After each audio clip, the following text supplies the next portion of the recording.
Hi, I'm Nitesh and I'm a self-taught maker, and during my free time I like to tinker around with electronics and art.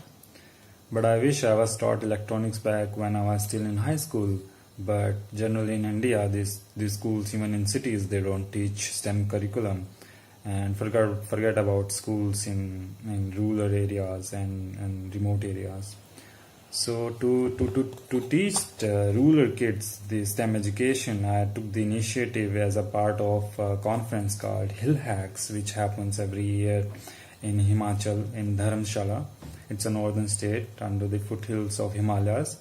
So in the conference, there's a part called school program, where we go and teach the rural kids around the conference free of cost, and we teach them different skills: public speaking, English. And so I took this initiative of teaching them STEM education, and I made this little lantern for them. This is a solar lantern which they can use to learn basic electronics and soldering.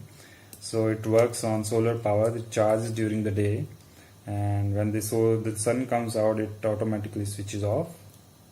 When it goes down, it switches on.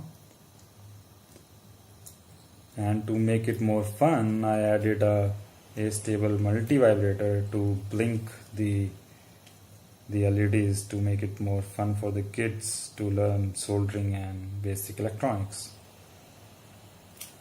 So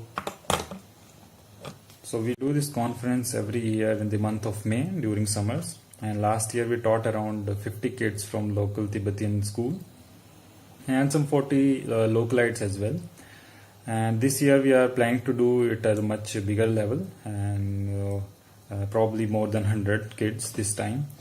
And so Hackaday Prize, I think, will give the right exposure to the project which it deserves. And of course the seed fund will help us manufacture the prototyping boards also. Thank you.